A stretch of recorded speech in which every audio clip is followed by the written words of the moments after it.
ठीक है। अब हमारी टॉपिक कौन सी है? बलों के अध्यारोपण के सिद्धांत।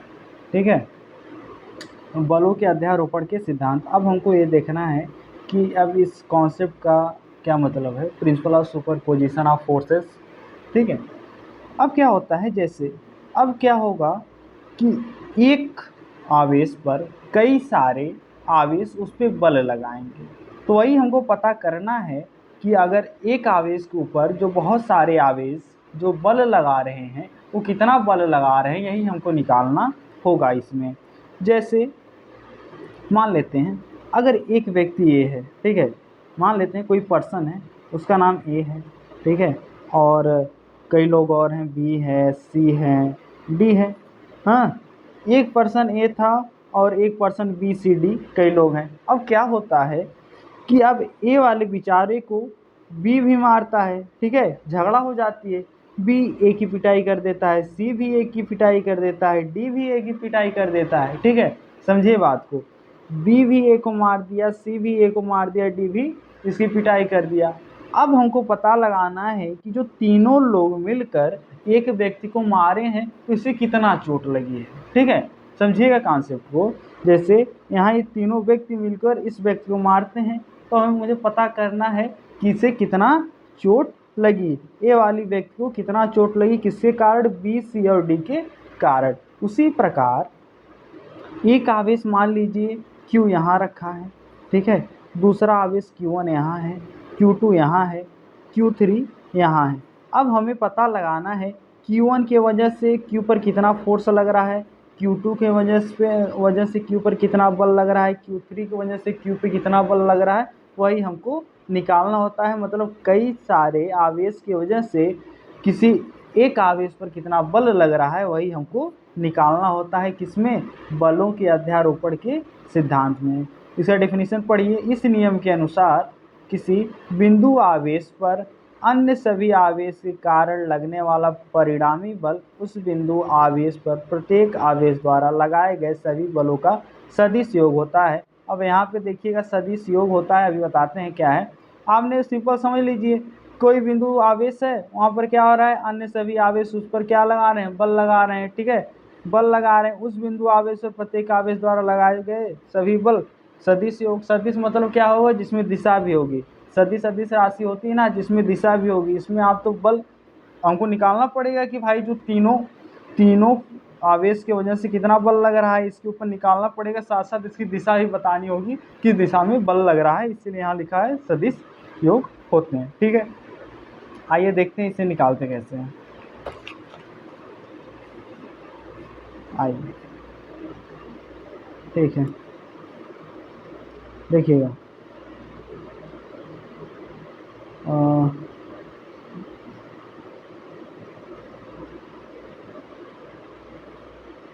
ठीक है, समझिए। ये आज जो हम ग्राफ बनाते हैं, तो यह एक तरफ हमारी एक्स एक्सिस होती है और दूसरी तरफ क्या होता है, ऐसे करके कुछ वाई एक्सिस होती है। ठीक है, बात क्लियर हुई। एक तरफ एक्स होता है और एक तरफ वाई होता है। ठीक है, हम बस खाली एक प्लॉट ले रहे हैं ग्राफ का। एक तरफ एक्स होता है, दूसरी तरफ वाई होता है, और यहाँ से जहाँ शुरुआत होती है ओरिजिन बोलते हैं, इसका नाम हम ओ दे दे रहे हैं। ठीक है, नाम रख दे रहे हैं कुछ भी। और मान लीजिए यहीं पर एक चार्ज है, ठीक है, इस ओरिजिन पे एक चार्ज Q, और इसके ऊपर आवेश कितना है, प्लस। समझिएगा बात को।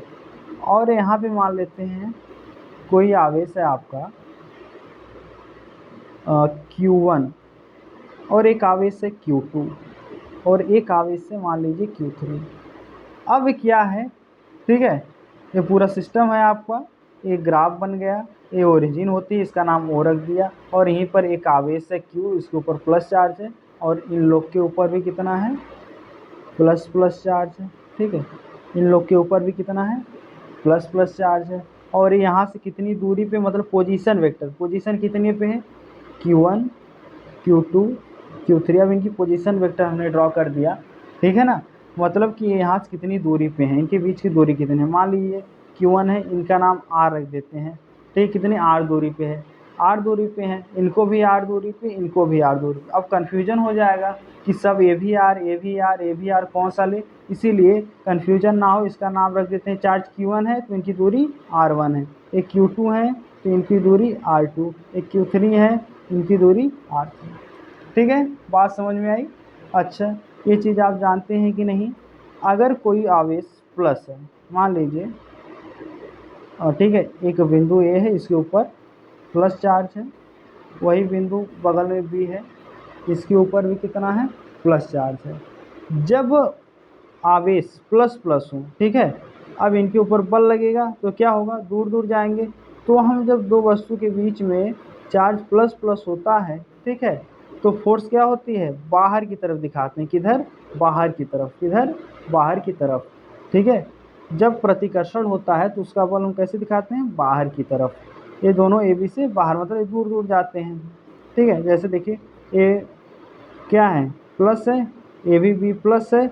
अब इनको दिखाना है इन दोनों में बल लग रहा है, इन दोनों के बीच में प्रतिकर्षण हो रहा है, तो कुछ ऐसे दिखा देंगे कि फोर्स किधर है, बाहर की तरफ जा रही है। ठीक है ना, कुछ ऐसे ही। और मान लीजिए जब प्रतिकर्षण होता इन दोनों के बीच में, एक के ऊपर प्लस रहता दूसरे के ऊपर माइनस, तो वही बल लगता, तो उसे हम अंदर की तरफ ऐसे दिखाते हैं। ये बात नोट कर लीजिएगा। अब यहाँ देखिए थोड़ा सा, हाँ, अब हमारा क्या कॉन्सेप्ट था कि यहाँ से यहाँ तक Q2, Q1, Q3 तीन आवेश यहाँ हो गए, एक आवेश हमने यहाँ पे रखा था Q, जो कि प्लस चार्ज है, ये सभी प्लस है। ठीक है, Q1 और Q1 जो है Q पर बल लगाएगा, ये भी प्लस, ये भी प्लस, तो कुछ बल इस तरीके से बाहर साइड लगेगा। ठीक है, इस बाहर साइड लगेगा। ठीक है, और बल लगाया फोर्स, ठीक है, बाहर की तरफ Q1 Q कौन लगाया, Q1 लगाया, Q पर लगाया। ठीक है, ये Q जो लिखा है यहीं पे है बगल में। ठीक है, Q पे लगाया, कहाँ आया, इधर साइड। Q2 जो है Q पे लगाएगा, वो भी बाहर की तरफ आएगा, ये भी फोर्स लग रही है। अब यहाँ एक नॉमिनेट कर देते हैं, जैसे नाम रख देते हैं Q1 जो है Q पे बल लगाए, किस तरफ, बाहर साइड, तो इसका नाम रख देते हैं F1। मतलब Q1 लगाया Q पे, तो इसका नाम F1, कि कन्फ्यूजन ना हो कि यहाँ भी F यहाँ भी F, तो कौन किसका F है तो नहीं पता चलेगा। Q2 Q पे लगाया फोर्स, ठीक है, बाहर की तरफ, क्योंकि ये भी प्लस तो बाहर की तरफ, तो यहाँ पे हम लिख देते हैं F2। Q3 Q पे लगाया फोर्स, ये भी बाहर की तरफ, तो इनका फोर्स F3 लिख देते हैं। ठीक है, अब यहाँ तक बात समझ में आई। चलिए, अब ये जब ये तीनों चीज़ें हो गई हमारी, अब हमें एक चीज़ यह देखना है कि Q1 Q3 फोर्स लगा लिया, अब Q पर लग रहा था। ठीक है, हमारा बल किस पे लग रहा था, Q पे। जब Q पे लग रहा था तो अब हमें ये पता लगाना है कि ये Q पे कितना बल लगा। तीनों का बल अगर हमें जोड़ देते हैं तो मुझे पता चल जाएगा कि Q पे कितना लगा। Q1 Q2 Q3 को अगर जोड़ देंगे तो मुझे पता चल जाएगा कि Q पे कितना बल लगा। मतलब कहने का मतलब है, अगर टोटल फोर्स निकालनी है तो इस F1 plus F2 plus F3 को जोड़ देंगे। मान लीजिए ऐसे करते करते कई और चार्ज रहते हैं, Qn तक भी हो सकता है कि क्या हो, Q1 Q2 Q4 करते कई चार्ज हो सकते हैं, मतलब इस निकाय में, इस सिस्टम में Qn तक भी हो सकते हैं। n दिखाने मतलब कई सारे होते हैं। ठीक है, मान लीजिए हमारा ऐसे ऐसे F3 ऐसे करते चलता चला जाएगा n तक। ठीक है, फोर्स n तक, यही होता है आपका बल का अध्यारोपण। ठीक है, उसमें होता है कि अगर एक के ऊपर फोर्स लग रही है तो सबका क्या करेंगे, जोड़ देंगे। यहाँ पर देखिएगा Q1 Q2 Q3 किस पे बल लगा रहे हैं, Q पे, तो क्या करेंगे, इन तीनों बल को जोड़ देंगे तो पता चल जाएगा क्या लगेगा। तो यह बराबर F1 plus F2 plus F3, इस तीनों को जोड़ देंगे तो मुझे पता चल जाएगा कि इस पर कितना बल लग रहा है। ठीक है ना, ये बात समझ में आई।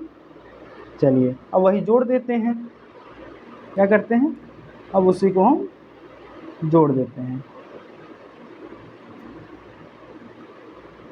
देखिएगा, ठीक है, फोर्स है, इधर करते हैं, इस साइड आई। देखिए, अब क्या है, तीनों को हमें क्या करना था, जोड़ना था। देखिए, फोर्स है बराबर F1 plus F2 plus F3। ठीक है, इतनी चीज़ें हैं। कि एक के ऊपर F1 F2 F3 लगा रहे थे फोर्स, ठीक है, ध्यान दीजिएगा। F1, ठीक है, यहाँ पर देखिएगा F1,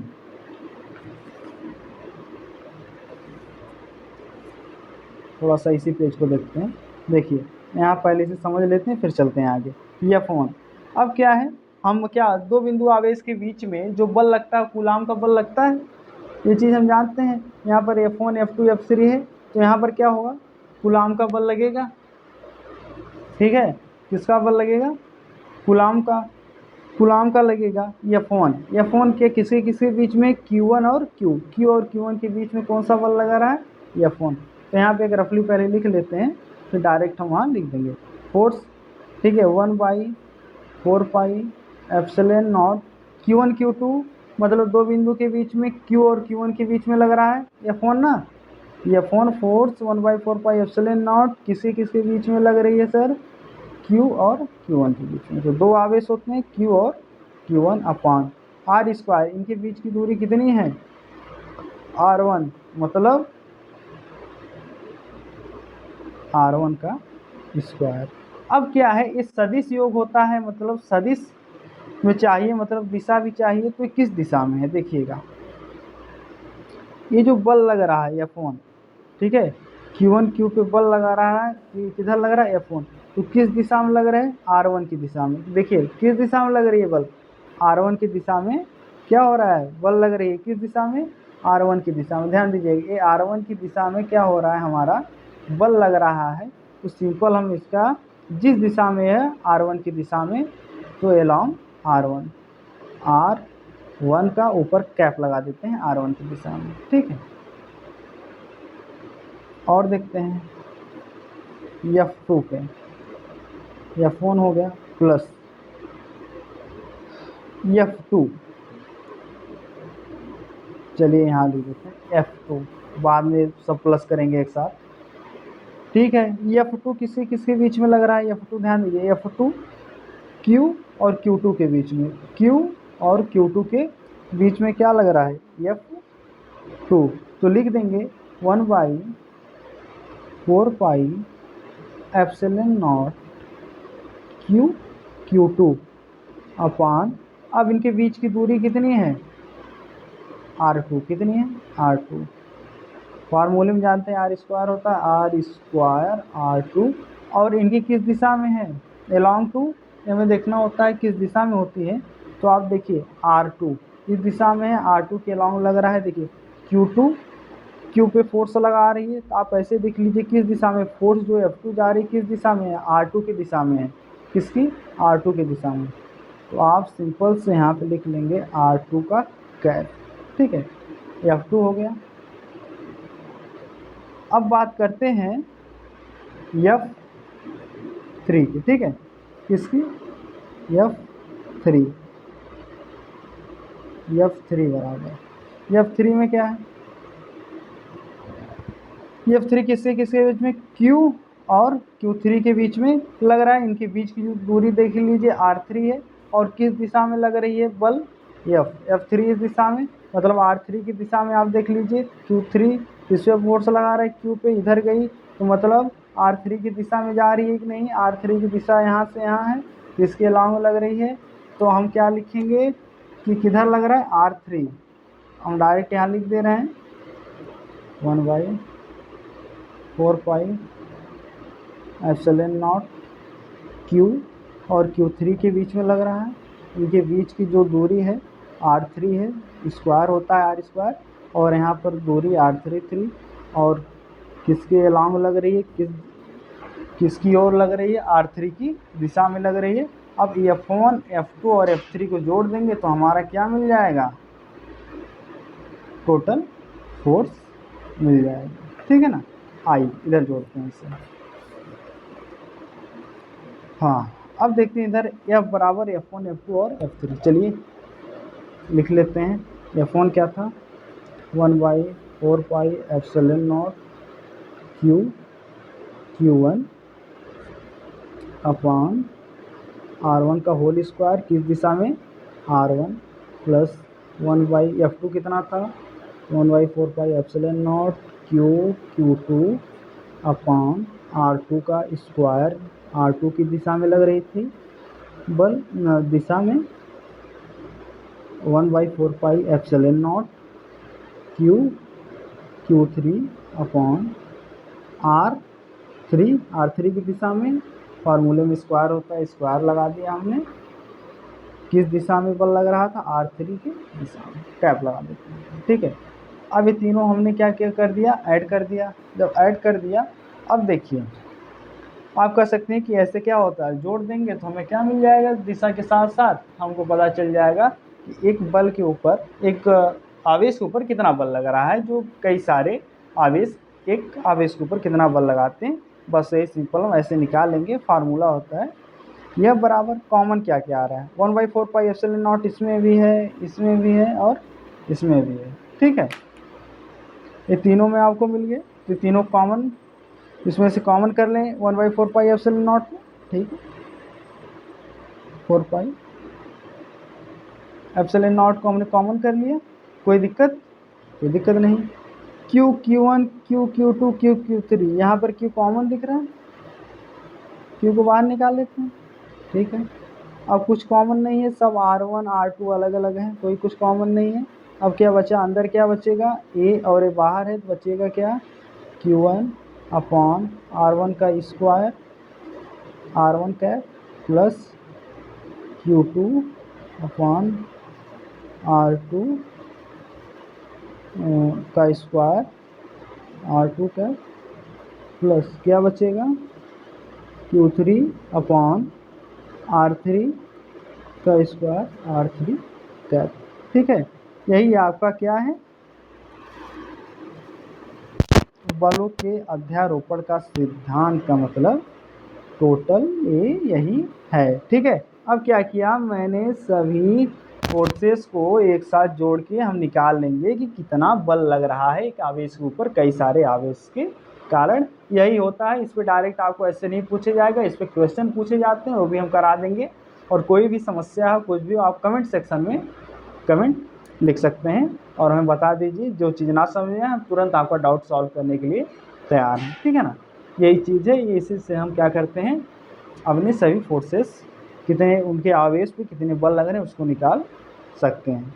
ठीक है ना, चलिए।